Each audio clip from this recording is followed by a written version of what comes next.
Welcome to the Breeders' Brew, the dog breeding podcast hosted by myself, Sarah, the Canine Family Planner, and me, Isabel, the Canine Nutrition Coach.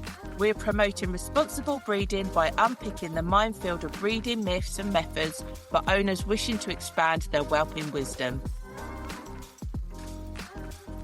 Welcome to another episode of the Breeders' Brew, where this series we are concentrating on a Q&A style format. So we are looking at online whelping groups, particularly Facebook, looking at some of the posts that have been made, questions that are being asked, and taking a deep dive into whether the comments are correct, they're giving a good advice or not, and then we'll add in a bit of our little salt and pepper advice on top of it as well, just to season it all up.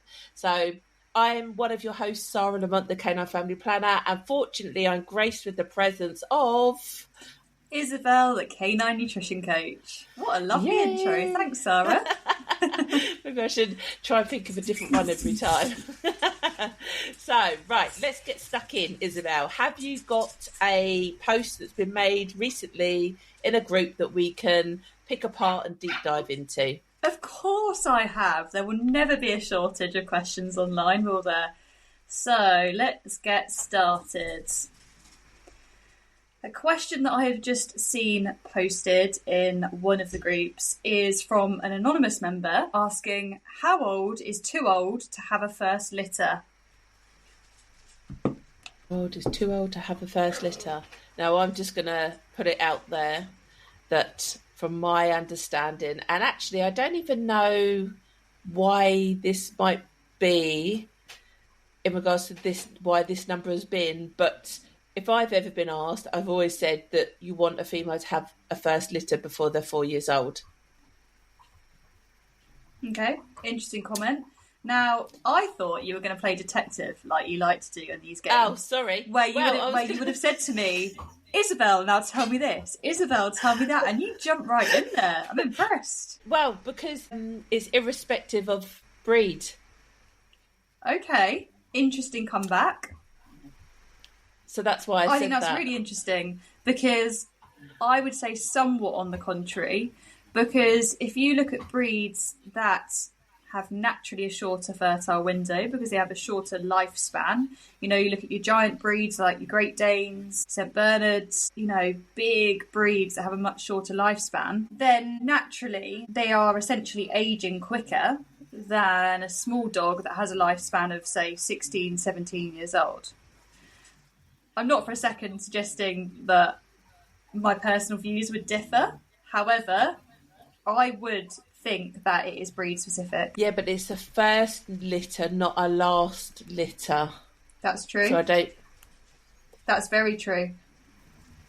I would agree with what you've just said if it was last litter, but because it's first, it's just actually how late is too late to think about breeding my bitch, and 4 years old generally fits the cap for most breeds. Even the breeds that age quicker have a smaller window of fertility because it might be their first and only litter anyway. Yes, that's very true actually. When you dissect it and answer the actual question in hand, I do agree with you. We are talking about first litter, not last here, and I suppose I went down a bit of a rabbit hole. Yeah, I think obviously, because normally I think that question would be how young, because like how old are so it's just because it's phrased a bit differently, because obviously the Kennel Club will let you register a litter from a female 12 months plus. Yep. And that's when it is different for breeds. So most owners will want to do their health testing. Generally, most health tests, they want the dog to be at least 12 months old. So then really you can't breed at 12 months because they haven't done their health testing. So most breeds would then recommend 18 months to 2 years old. So, you know, that's an extra 12 months down the line to what you technically could do. Then it becomes a different ball game because then you're in you say the breeds that have the smaller window. In regards to fertility, younger is always generally better once they're of adolescence age and their sexual maturity has actually been achieved.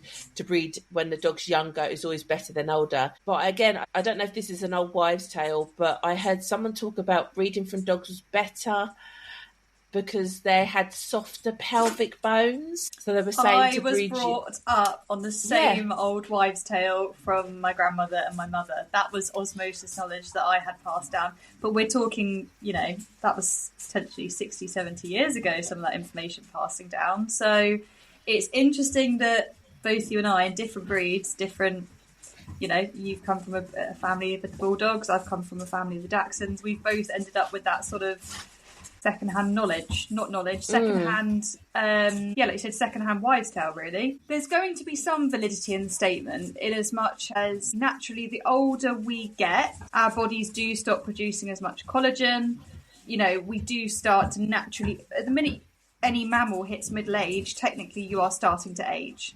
So, your DNA chains are getting shorter, we're all getting greyer, things aren't regenerating as they should. Now, I would hazard a confident guess that is going to affect bone density as well, unless your dog is like, we're talking, an athlete that's training all the time and essentially doing weight training and this, that, and the other, that then affects bone density the other way. So there will definitely be bodily changes. Whether or not that's the pelvis getting less flexible, I'm not so sure on that comment. But I definitely think there would be changes even in the cartilage and the tendons and the muscles, because our bodies as mammals become less and less good at maintaining. Yeah, so just overall health is going to be better younger, which is no different to humans. To have kids younger rather than older is always a preferred route. So, I mean, it's a bit of a crazy spin on it, but we've come a long way since then. It is, but what I do find interesting, I'm having this conversation the other day, in us humans, technically, if you have a baby over the age of 35, you're classified as geriatric pregnancy. Yeah, how offensive. Yeah, I mean, that's wild to me, because I just wouldn't classify someone as 36 as geriatric. So there are clearly medical implications. I appreciate we are completely different in live birth and the shapes of our uteruses and everything else compared to the dogs, but basic biology will still stand. The older the dog, technically the more difficult the pregnancy could be.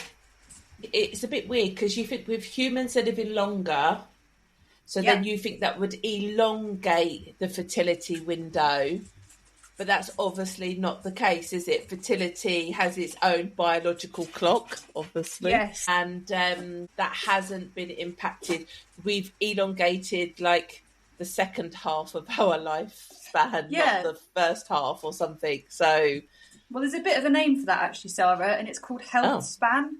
So your health span is the amount of time that you have from birth until you start to be overcome by aging, essentially to the point where you have ill health, whether that's osteoporosis, dementia, age-related conditions, essentially. That would mark the end of your health span, or the tail of your health span. So there have been quite a few interesting articles flying around recently suggesting exactly that our lifespan is increasing, yet our health spans are actually reducing. Okay. Why are they reducing? Because our exposure to carcinogens is at an all-time high. So the same way that cancer's now 1 in 2, way back when, I remember years ago when I was growing up, it was 1 in 4, 1 in 5. And in the matter of less than a decade, we've gone from that to, we've doubled it basically, haven't we? And again, people then unfortunately terminally ill with cancer, that would mark, the end of their health span. So when dogs live alongside us in exactly the same environments, in the same lounges that we're spraying down with floor cleaner, and in the same kitchens that we're spraying kitchen spray, and in the same bedrooms that we're spraying perfumes, they are being exposed to all of the same airborne toxins and carcinogens and chemicals that are shortening our health spans. So we should be seeing, unfortunately, the same decline in dogs, and we have been, frankly. Yeah. Yep, that's crazy. Yep, so we went on a tangent, but what were some of the comments then about what other people said? Absolutely. So obviously the question was, how old is too old to have a first litter? So there's been quite a few comments actually. People have got really, really engaged. I think it's quite an emotive topic. Someone said, depends on what breed. Breed definitely makes a difference in my opinion, but I would say 5 to 6 years of age. Another person has reflected the exact same comments. Another has said 8 for Kennel Club dogs. Well, yeah, technically on paper, you can register a litter up until 8 years old. So that's why they said 8. But realistically, is that the right thing? No, that's Absolutely a veteran, not. a veteran mum having her first litter. Are you crazy? And it's quite scary that somebody's chipped in their comment there, because if the OP doesn't know an awful lot about, as we were just saying, anything over 7 in the show rings a veteran, and doesn't have those extra little bits of information and scope on the situation, if they read that comment and go, oh, it's fine, the Kennel Club says I'm allowed to up to 8, that's the Royal Kennel Club of the UK. That is our governing body, is the way that some people will see that. So I don't really agree with people throwing statements around. I believe that they probably should have added a little bit more context to their comment there, saying just because the KC allow it doesn't necessarily mean it's correct.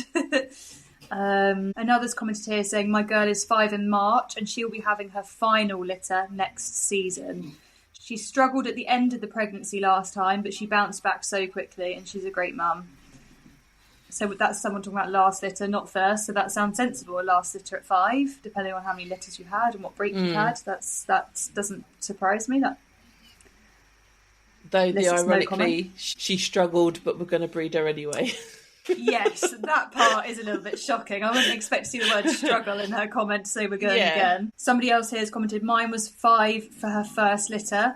She has silent heat, so it's been really hard to catch her. She only had a singleton, so that didn't go too well. And that's the problem. If you have a female that you're participating in some kind of dog activity or sport, then you won't want to withdraw them from that, especially if they're achieving extremely well, to attend to maternal duties. So that does tend to naturally push back a window of opportunity for people, and then you are going against the grain of what's an ideal age to be having a first litter out of your female.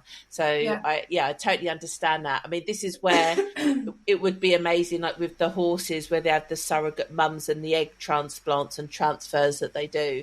Imagine if you had like your champion bitch and you could harvest all the eggs.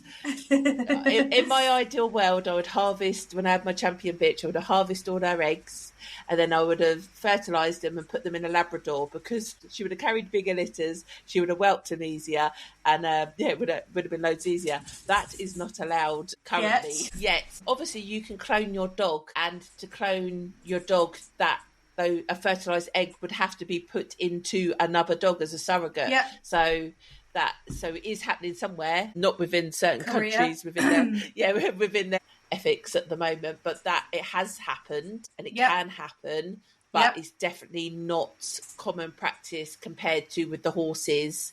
I know it's much more of an acceptable. I know you can't do it with all types of horses, can you? It's only certain types of horses that are allowed to do it. Do you know what? I don't know a lot about the surrogacy side in horses. Well, obviously, I don't. I've never owned a horse, so but I know it's. I haven't bred them.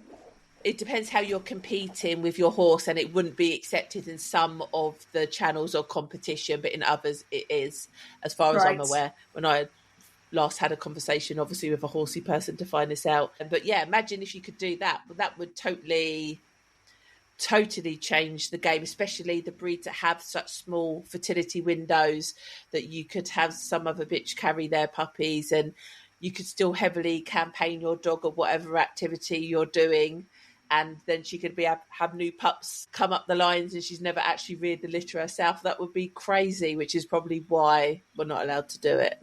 Yes, I would hazard a guess that's exactly why. But I was all for it at one point. Before long, you'll see these puppy vats where people are just growing them in giant tanks in their puppy farms. Otherwise, oh my gosh, don't. Then we'll go all Black Mirror, won't we? Yeah, let's not do that. Black Mirror terrifies me. Can't get my head around any of it. Anyway, back to the question in hand.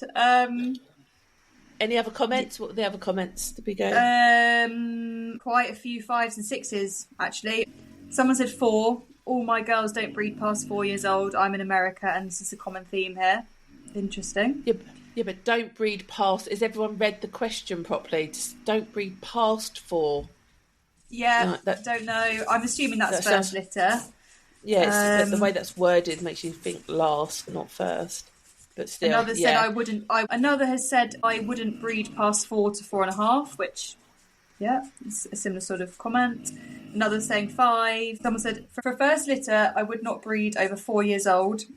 Any subsequent litters by 7. I was sure the Kennel Club used to have a rule about not registering first litters on a girl over 4, but I'm not sure if they stopped it or if I'm remembering incorrectly. I have been breeding a very long time. Each to their own. Discuss it with your vet. Now that's interesting. That could be where the 4 figure's coming from in our mind, Sarah. If that was the case when my grandmother, had dogs way back when. If this is an yeah. old school rule, this could make sense how it's kind of been passed down. Yeah, yeah, that sounds. It's quite funny because when I think back to, I put a load of my bulldog stuff in the loft because I didn't want to not have it as an archive, and I've got one of my original Kennel Club transfer of ownership documents, and obviously now it's all quite fancy, fold over, flipping bit, and you get your transfer codes and all the rest of it. And it was literally a dot. Do you remember the dot matrix printers with the holes in the side? Yes. It's one of those, and it's blue and white, and goodness. it's just like a sliver. It's like 1/4 of a portrait bit of paper, and that's all you had, and that was it. So I was like, wow, they've come a real long way since. And obviously, they just Sarah, printed the out of litter. interest, you'll have to stick a picture of that in the show notes for those that are interested, because I know we natter away, and it must be really gutting if you can't actually see what we're trying to describe here. So now you're making me go in the loft and go and get it out and take a picture. Is that what's happening? No pressure. No, it's fine. I've got Christmas decorations to put away. I can do it. Oh, good. Good. We'll put it in the show notes. But yeah, you just thought, wow, like that's how fast stuff can change. So yeah, it wouldn't surprise me that they could have possibly had that in their breeder ethics or code of ethics that they have, and then they've just taken it out as life has progressed. I wonder if it was backed on some form of science, because that's not commercial. That's not a driven decision by the Kennel Club, because they're actually limiting the number of registrations on their books. So it makes sense that they've lifted that rule from a commercial perspective. But I wonder what made them put it on there in the first place. If only we could ask. They're very much a different beast now to what they used to be. But yeah, I imagine it's under their code of ethics section, which again, back-to-back breeding is in their code of ethics, that they prefer you not to do it, but they will register a back-to-back litter. So they advise one thing, but they accept another. So I imagine maybe that's how it fell into that. Yeah, that sounds very logical. Have we covered everything on there? Do you want my question that I've found? Yeah, no, we've covered everything there. I think the weigh-in from both you and I was pretty similar, really. For me, I wouldn't necessarily say it was a hard and fast 4 or nothing. Obviously, I've got the Dachshunds, and they do have an incredibly long lifespan. So if there was a bitch that was incredibly fit and healthy, very well fed and thriving, and was 4.5, I would consider it. So definitely case by case.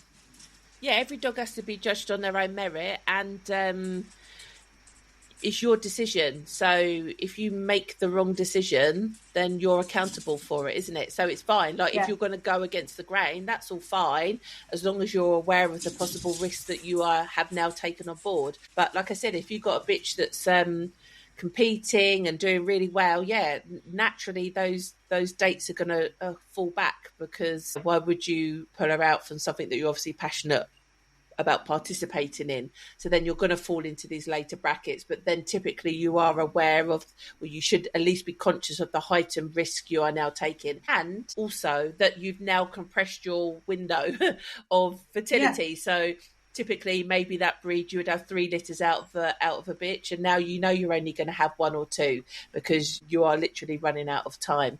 So it's definitely on a case by case basis, without a doubt. Right, let's move on to my question then. The question is, I have 2 litters of French Bulldogs. One litter is 12 days old and the other litter is 3 days old. I only have 1 pet brooder incubator. I'm debating on whether I should put the older pups into the whelping box with a heat lamp or put a divider in the incubator at 85 degrees or whatever the Americans do. It's an American one. So not a lot of people know this. No, they do know this. Some breeds are put in incubators or puppy boxes, and they are kept separate for the mum, and it's a controlled feeding schedule that's followed. Because, to be fair, with a French Bulldog, I wouldn't actually do that. I was thinking that. I think she's made life more difficult for herself than she needed to. But who knows, maybe the mum, first-time mum, and she didn't trust her, and she's played it safe, and she's thought, no, let's put the puppies in the incubator and I'll oversee all the feeds and we'll put them back. But then obviously she's had another litter, 9 days later, and now she's thinking, what do I do? Do I put both litters in the incubator or not? What's your opinion? What would you do, Isabel? Firstly, obviously, you're limited by the size of the incubator. Goes without saying, if it's going to be cramped, then no, I wouldn't be cramming them all in there like a little battery farm, because it's really important for neonates to be able to move around in the whelping box. You know, you hear about swimmers, you hear about muscle wastage, twisted limbs from being in the womb. It's so important in those first few days for puppies to be able to build all those muscles and just start living. So if you've got a tiny incubator that's going to limit their movement, that could cause not just immediate impacts, that could literally cause lifelong detriment to those puppies. If their muscle growth isn't in the correct sequence, you know, if it isn't in the correct way, not to mention the fact naturally it's going to affect other things, not just the obvious that we can see with our eyes. So I would be quite surprised at an incubator fitting in 2 litters, not to mention the fact that 12-day-old puppies are going to be very mobile. That's coming into eye-opening window almost. You know, they're going to be up about having a shuffle around the pen or incubator. So again, I can't see there being enough space in that incubator for 2 litters, both things considered. I personally would never mix 2 litters, because I just think I just don't want transfer of anything between anyone and then impacting all the pups rather than 1 litter of the pups. And a 9-day gap is actually a really significant development gap. Huge. And I don't think she'll be able to mix those pups at any point. I think I had a 10-day gap, and I was hoping that I'd be able to think, at one point, we can all chuck them in the pen. And it just didn't happen. Actually, maybe with the French Bulldogs, because the weight difference will reduce as they get old. Yeah, it wouldn't be until everybody is up on their feet and can escape a situation if they needed to. So to put in puppies with eyes opening in with puppies that don't have eyes open, they're just going to get trampled and laid on, and I wouldn't do it. Well, I wouldn't do it at all.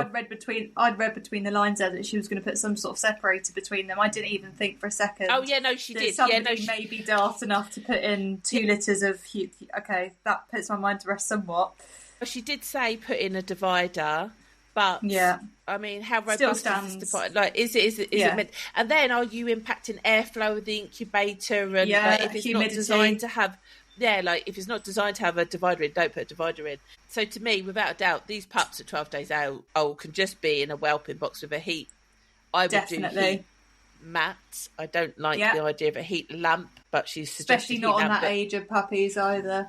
I'd think, you know, at that age, they are mobile enough to be comfortably using a heat pad. You know, you've not got to worry about them falling off the heat pad and not being able to find their way back. They're 12-day-old puppies. Yeah, so I think she's kind of worrying over nothing. She'll be starting to wean. Yeah, she'll be starting to wean soon. So I agree with what you're saying there, Sarah. I'd be putting the older litter in a heat-controlled environment that isn't the incubator and keeping the incubator for the brand new babies. This is a classic case of puppy brain. This is what it does to you, rearing litters, where you start losing sight of common sense, and the basic decisions become really hard to make because you're just so tired. 100%. Okay, so some of the comments include, where do you live? Is the weather extreme enough to actually need it? So, someone just trying to find out. Anyway, she's in Australia. So is that somebody suggesting that if the weather is not that cold, you shouldn't need an incubator? Because I don't strictly agree with that statement. You could be somewhere really warm, but you still need a heat-controlled, humidity-controlled environment for certain litters. She's put, because they've been a bit backwards and toing and froing, and she said, I've had a quick Google, the weather doesn't seem so bad. If you chuck the older pups in the whelping box, just be sure they are clear of any drafts or cold floors, i.e. not near tiles or concrete, would be more than sufficient. One way to tell is how the puppies sleep. If they're grouped together, then they're not warm enough. If they're spaced out, they're too hot. But is that not the only two ways puppies can sleep? They will either be on each other or spaced out, so... Yeah. That's not giving a lot. So basically, someone else has said the youngest and weakest should take priority. Yeah. Oh, they've just asked a load more questions, actually, like, are they indoors? What does the whelping area look like? What are the puppy's temperatures? What's the room temperature? So they're just sort of fact-finding. Somebody else has said use is it easy whelp box? Yeah. Like the big E, the big Z, and the whelp box with a heat lamp and heat pad. Don't need both. And keep the keep the house to a certain temperature. You don't need both. No. Someone said take the bigger ones out with a heat lamp. They do just fine. And then someone said depending on how big the litter is. Okay, so they're suggesting if you've got 2 litters of 3, for example, and you've only got 6 pups total. I still do agree with you that I wouldn't be mixing litters lightly. I really do, because you just don't know. They still again at different life stages. There's just no need, because the older litter are that much more developed, and they are at the point where they will be weaning very, very soon. Okay, so if the divider wasn't in there, it fell down one day, and then you've got the little pups wading through some big pups' poo, yet their immune system is not as developed and they're not on that milk because they've got different mums. It's just too much of a risk that's just not necessarily. Someone else has said you don't always need incubators or heat lamps. I live in New York and I didn't need one. I listened to everyone and mama wouldn't let me put them in there. Yeah, so I don't think French Bulldogs need these anyway, because I tried to rear a French Bulldog litter, like a Bulldog litter, and she went crazy. And that's what this woman is saying. She wouldn't let me. She wouldn't let me put them in there. I had. They want to be a good mum. They're telling you, let me be a mum. Yeah, and the thing is, the French Bulldogs are so light on their feet. Yes, they're so much more agile. Yes, they're not mini Bulldogs. They are French Bulldogs. They're way more terrier. You don't need to rear them like a Bulldog because they're not. So I agree with her. Yeah, you don't need them in an incubator in the first place. I feel with these things, once someone's purchased it, they're going to use it. Yeah. Otherwise, they're going to have buyer's regret, aren't they? Of I've just spent a lot of money on that and I never used it. And not to mention the fact we're making a lot of assumptions here. For all we know, unfortunately, she could have lost a bitch in C-section. She could have lost both bitches. She could be fostering both litters. And potentially not even have the mums there. There's so many things that we don't know the answers to, as always with these things. We need to play detective a little bit before we can give certain answers, but we can give pretty good overviews. Yeah, you're right there. And then the last comment was just someone just saying that they lived in Ontario, Canada, and they only use heat lamps. So that's just a heat lamp versus heat pad kind of conversation. But yeah, no, I think we've torn that to pieces. Yep, that we have. we've added our 2 pence worth in. Maybe more like £10 worth, but hey, that's fine. That's what they're listening for. Yeah. Should we do one more question? Why not? So, I thought we'd end on something a bit different, actually. Bit of reflection for us. So, somebody has posted saying, did you learn anything about yourself from bringing up your first litter? Or maybe let's open it up a bit. Did you learn anything about yourself from bringing up a specific litter? Is this a question to me? Well, I mean, it was a question to everyone, so yeah, to you. Well, I tell you now, I learn every single litter, let alone the first litter. I'm bored of learning. Sometimes I'm like, do you know what? I'm so over this. I don't want to learn anymore. I refuse to learn anymore because I get a lesson every time. Just give me boring. That's what I always say with life now. Just give me some boring. Yeah, I don't think it's interesting. Yes, everyone should most definitely learn about in their first litter because that's the first time you've done any of this. So it really is your benchmark of what dog breeding actually really entails. Yeah. But with that said, everybody should be learning from every single litter you breed. 100%. And if you ever get to the point where you think, well, that was easy, I breezed it, and you'll just do the same again, your standards are probably not keeping up with modern times. You've got comfortable rearing pups how you rear pups, and it does the job. You kept them alive, they're fit and healthy, and off they go to the new homes. But the breeding standards have increased. There's always new methods, new techniques, new products, new equipment. I would struggle for somebody not to learn at least one new entity of dog breeding on every litter.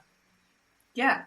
And if, like I say, if you haven't, it's because you're getting quite lazy. Yeah. Complacent, lazy.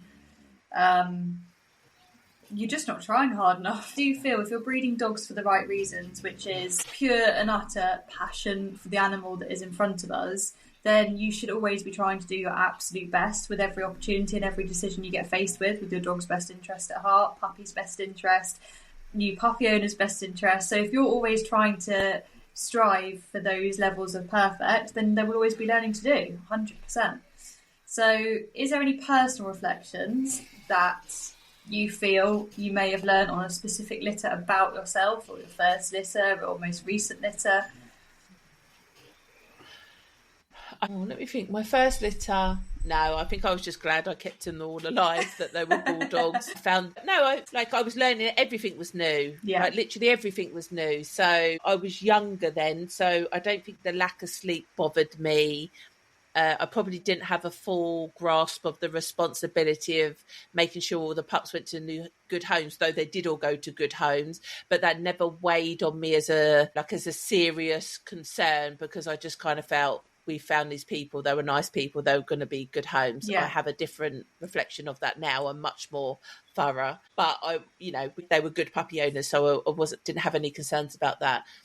So yeah, I was probably just a bit naive to it all, really. So I was just happy that I'd kept a big bulldog litter alive. We found amazing homes. They were probably a bit ugly, like on reflection to my standards of what I breed now. But then I was starting out, and they were fit and healthy. So that was the main thing. But the conformation and type could have definitely been better. And we did use a champion dog because we owned him, but it was the bitch that was the problem. But my most difficult litter was definitely my dusty litter, where I did my frozen breeding. I used a deceased dog. I was the first person to use him. And the problem with breeding is when you get the bad news, it feels really, really bad, because it's come after all this elevated high. So you're excited about the breeding, you're excited she's in pup, you're excited the pups are born, and then it can just all come crashing down. So it's not just like you're living normal life and then you have a bit of a blip and one of the dogs isn't right. You're like really flying high, and then like someone just comes and punches you in the gut. And with that litter, yeah, I really struggled because, well, I didn't struggle, I just emotionally, it was really, really draining, because the litter was born, all pups had their guts born on the outside, so I was already at a disadvantage to try and keep these pups alive. I think 4 were born, I brought home 3. I think they all died within the first week, if I remember correctly. So having that whole week of torment of trying to get these really precious puppies to keep them alive was traumatic. Then it was traumatic because of the financial repercussions of frozen semen, TCI breedings. The bitches had a C-section, and I have absolutely nothing to show for it. And I'd paid for this torture. That's what it felt like to me. It wasn't even the fact that I'd just lost the money, because I think I would have preferred to have, I say to everyone, I would have preferred to have put it on my front doorstep and just let people come and take it without the emotional trauma that I had endured in the process. But I kind of feel like I had this emotional torment at the same time. And then it was telling the news to the stud owner that it'd all fallen over, because they were excited as I was. Yeah, the bitch had gone through a C-section and then like had no pups to rear, and it was just really, really tough. And I just thought, right, let's just get through this. And then what made it really, really tough is that there was a reason why that happened, and I checked with 2 different vets to make sure that it didn't happen, and it still happened. So that was an entity I had to take on board, that I learnt that professionals can tell you their opinion and give you advice, but I don't know, sometimes you just really got to go with your gut feeling. Yeah. And then what made it even more harder is then the stud owner said, "Do you want to try again?" And then so my head was like, "Oh no, do we do this all over again? Do we change a few of our protocols, or do I want to put myself through this all over again and the same could happen all over again?" So then, I just got landed with a really big dilemma of, could this happen all over again? And I did it again. Like, end of the story, people. I did it again. Don't give up on your dreams. So what I did learn from that was probably a really big make or break time for me, because I'd had quite a few of bad luck and stuff just not working out with the dogs and some of the plans that I had. And then that literally felt like, mate, talk about kick me while I'm down and trying to do something really amazing here, and it's not working. So should I be doing it? So anyway, I went again, and I got 2 bitches out of it, 2 amazing bitches out of it. And now I'm generations past that. And that whole situation probably has had a huge impact on my vision now for the future for my dogs, that now I'm just like, mate, I'm trying everything. Like, there is no challenge I probably wouldn't take on in regards to how difficult I could make my dog breeding. Yeah, because you've been at rock bottom. You've been in the lowest depths of low. So you know what that can feel like, and actually you've taken it as a massive learning curve. Hats off to you. It would have been enough for a lot of breeders to hang up their what's the terminology? Hang up their what do we hang up? Hang up their dog leads. I don't know. No, it needs to be breeding related. Like, what are we hanging up at? I don't know what we're hanging up. A puppy pen and a heat lamp. Hanging up your heat lamp for good. It would have been enough to put a lot of people off forever. And it's just, as you said, it was gutting for you. And even watching you go through that was really tough, because there's nothing that anyone can say to you. I think I had one client email. I was like, "Oh God, I'm going to cry. Don't ask me." She's like, "Okay, I won't ask her. Thank you." Yeah. It was hard. Yeah. It was hard. Yeah, and a really tough moral of that story that I sort of took on as a bystander as such was, you can put your biggest trust and faith into professionals around you, and just because they've got the badge, the qualification, they're just giving you opinion, and humans do make mistakes. And even if you go and seek a second opinion, if it doesn't feel right, go and seek a third, fourth, fifth. And it was awful that you had to learn that situation could unfold when you placed your trust in people that you'd never expect to have an issue with.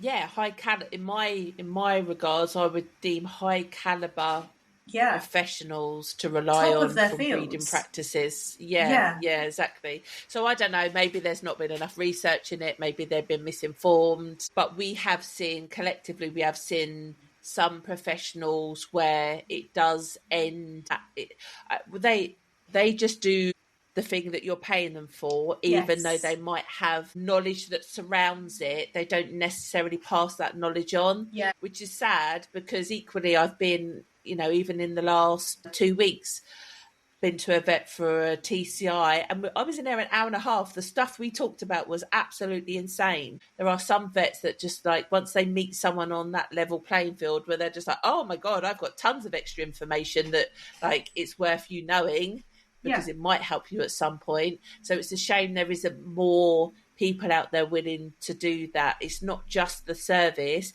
It's we had a big conversation about supplements, microplastics, decreasing fertility. What else? It was crazy. Jiu-jitsu, snow, like that whole. And also a joint client. I've had a difficult case in that I'd referred to him. And we went through that piece by piece as well, just to have a plan of action for that client. So, yeah, it's amazing when you do meet somebody. I'd rather someone just go, do you know what? I haven't got a clue. I think it might be this. You can go away and read about this or read that.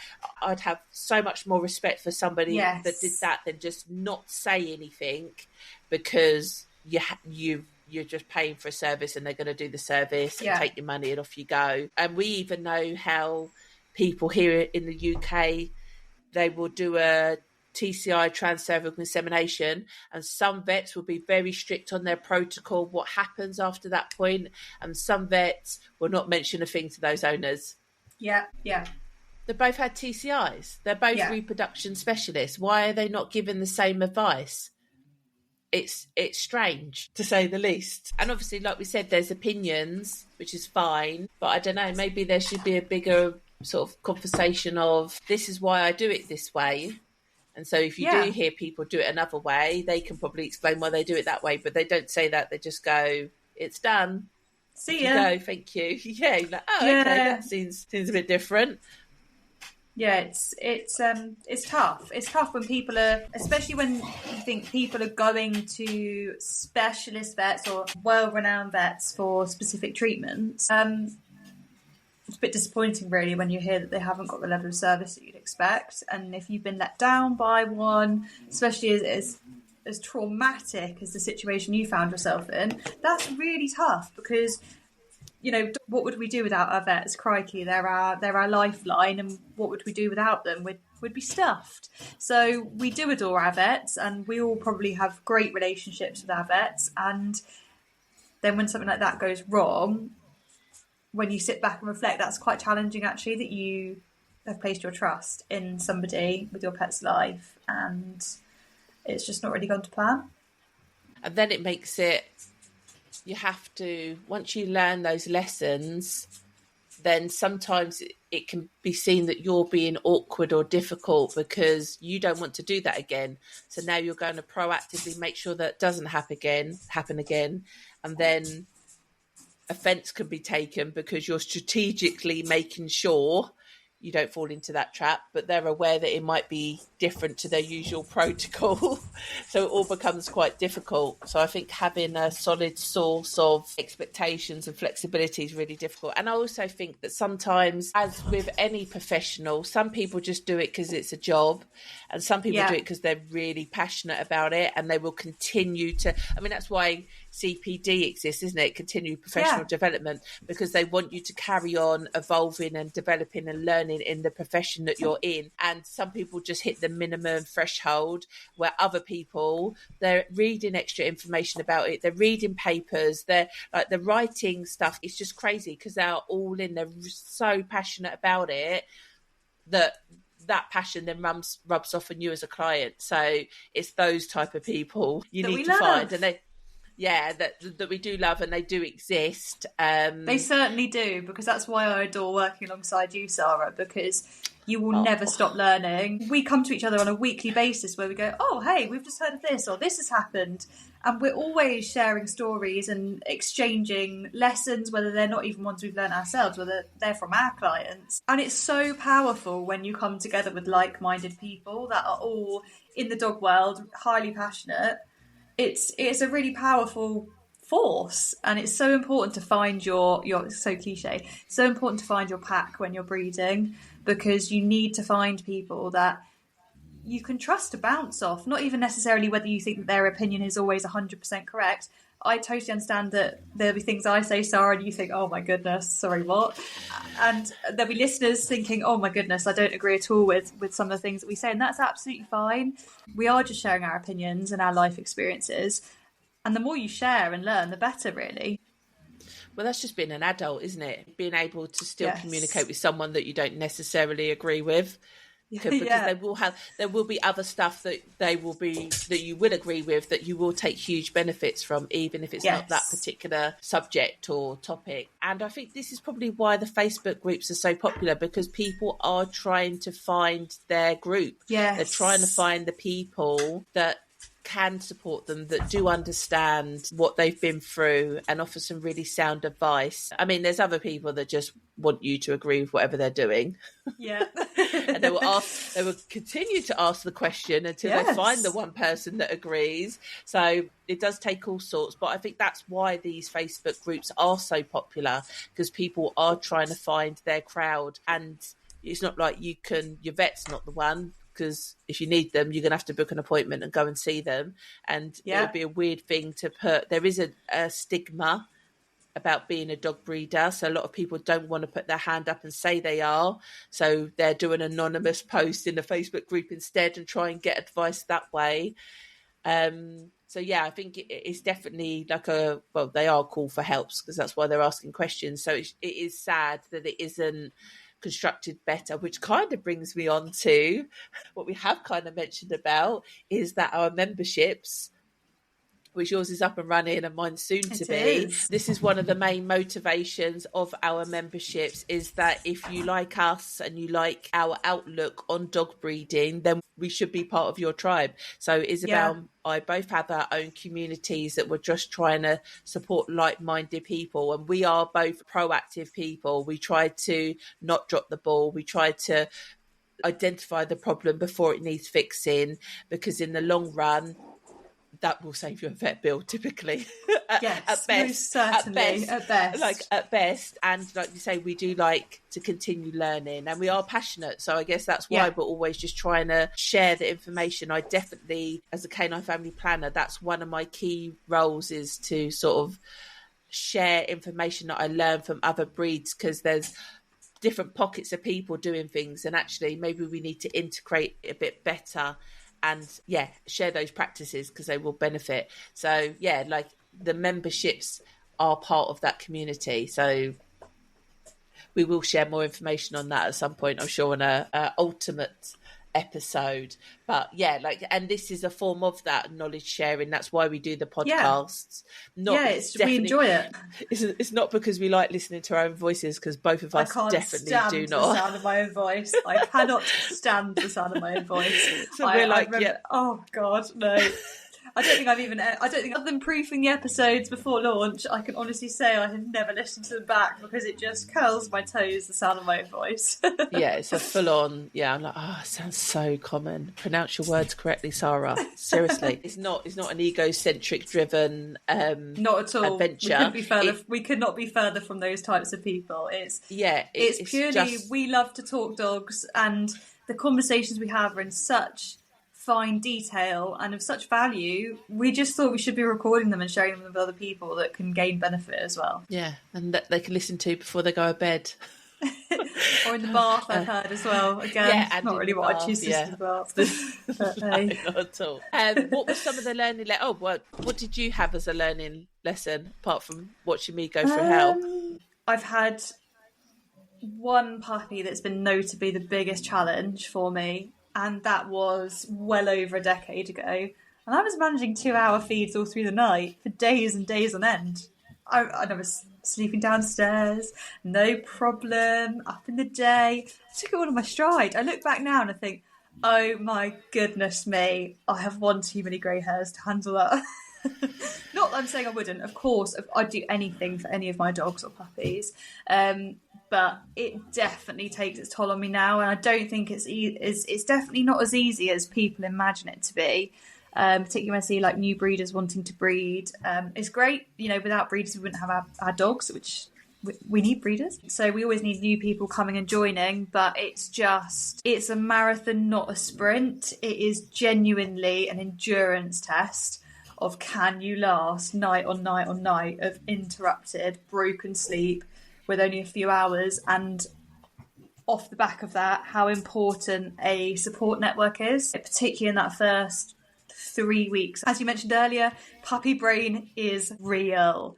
And I know, Sarah, I remember voice noting you about the most silly of things, and you were like, Isabel, sorry, just play that back to yourself and you know the answer. Because sometimes it's just having somebody to bounce off that you fully trust is invaluable. Not to mention having somebody on hand to make you cups of coffee at 4:00 in the morning when you're exhausted and you're winding puppies, or you're milking neuron mastitis off a bitch at 3:00 in the morning for what feels like forever and a day.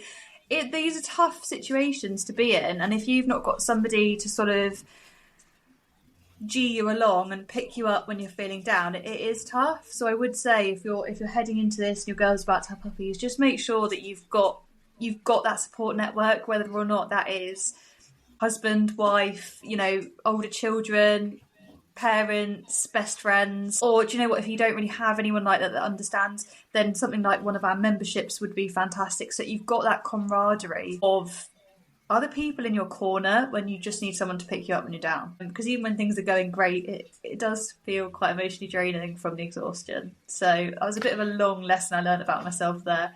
Long and short of it, I get tired.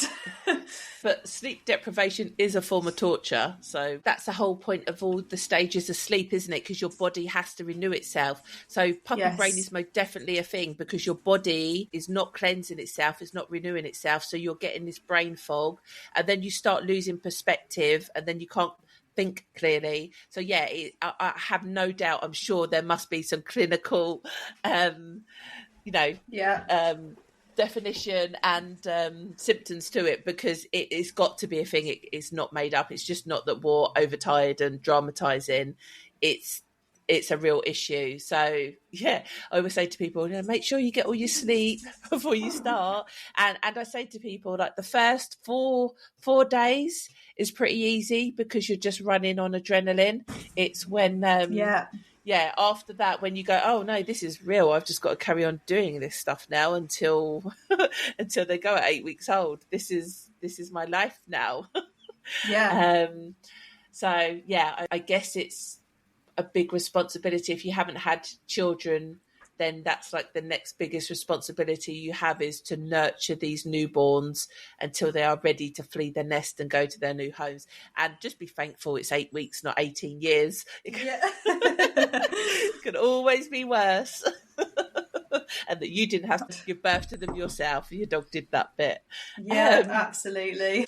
What were some of the comments? Did people come back mainly with sleep, or did they learn loads of other amazing things? Loads of people have got involved, which is lovely to see. The top ones made me laugh because it's so relatable.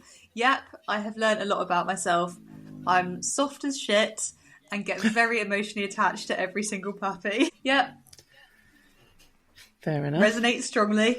Yeah, Isabel keeps every dog she's not meant to keep. I'm like, Isabel, you're not keeping that one. I want it though. Yeah, but I want it. It's cute and it's fluffy and it's small.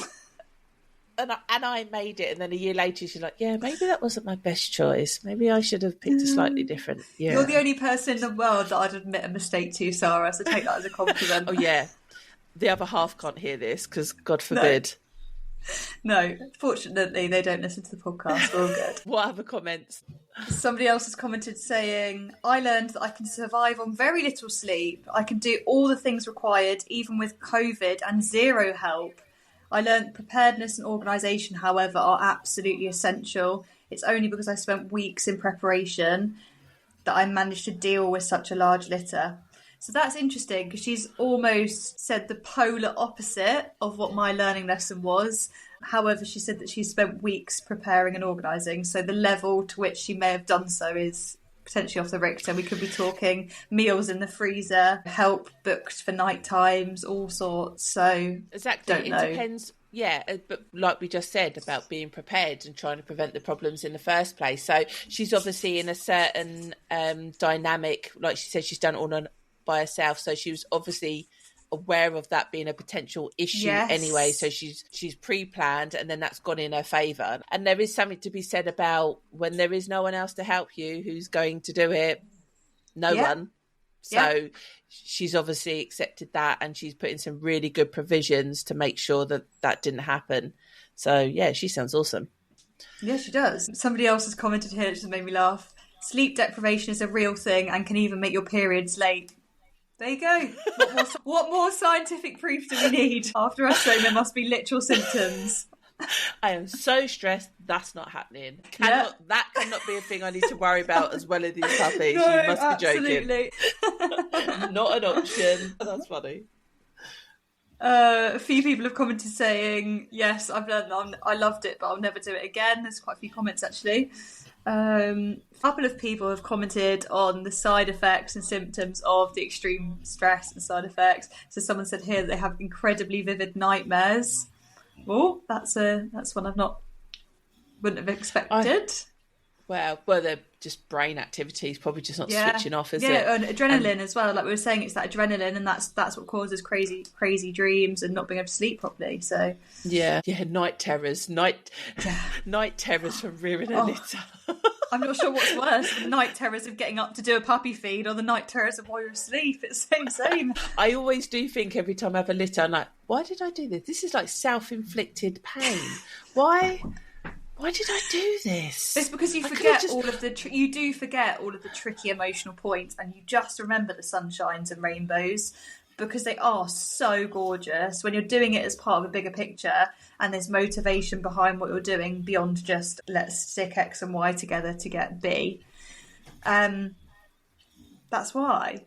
Because it is so rewarding and it's so special, and that's what a lot of other people have commented on here, saying expect the unexpected, but I loved absolutely every second that wasn't tricky.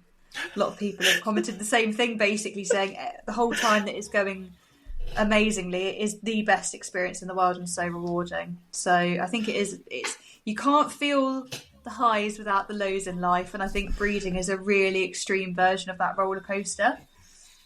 The highs are really high and the lows can be really low, because we all love our dogs, and hopefully all of our listeners are on board with us here that we are massive dog lovers. So to see your dog or their puppies go through any type of difficulty is it's really emotional, really emotional. We just want the best for our pets, don't we? And I think breeding really hammers that home. So basically, it's an escape room that we set up for ourselves. For 8 weeks long once the pups are born, but it starts before that point anyway. It's a real life escape room that we've self-inflicted on ourselves. We've made for ourselves. So yeah, that sounds about right. People pay good money for escape rooms. Escape rooms are a great day out. A day, yeah, not weeks and months. Well, it's good. Isn't that what solitary isolation is in high security jails? Yeah, I wonder what the mental toughness is of breeders, and if we were then put into these really traumatic experiences, how we would cope. Yeah, it'd be interesting, wouldn't it? It's a test of resilience. It definitely is a test of resilience. Or on one hand, or you've got the people that are so naive and happy-go-lucky in life that they maybe don't notice the intricacies of actually what's going on, so they maybe don't get stressed and don't feel the turmoil of the lows if they don't notice they're happening. That would be a nice place to be. Doesn't sound very responsible, but it sounds a nice place to be. No, it doesn't sound very responsible. Any other comments before we wrap this session up? No, I just thought it was a really nice way to reflect, and I'd love to hear what you guys feel that you've learned from your first litter or last, or a poignant litter in your breeding history, because it, as we always say, it's lovely to learn from one another. So if you fancy joining in the conversation, please do come and join our Breeders Brew community page on Facebook, and it's called exactly that, the Breeders Brew community. Come and join. It's a private Facebook group, so you've got no prying eyes from outside of the community, and we are all proactive dog lovers, so your questions, comments and thoughts will be landing in good company. And also, you can, if you have a question, email our email inbox, which is the podcast@breedersbrew.com. So we're going to do more of these type of series. So we're happy to start collecting some questions so we can accurately answer them for the people that listen. Yeah, absolutely. No, we really look forward to getting you involved. So come join. Yeah, come join us. So it's a goodbye from me. And a goodbye from me and the noisy sausages. Until next time. Bye. Until next time. Bye. We hope you enjoyed this episode as much as we did recording it. I'm sure you've probably worked out by now that not all Facebook whelping groups are made equal. We strongly recommend you come and join us by simply searching Breeders Brew Community on Facebook and requesting to join the group filled with proactive and passionate puppy practitioners.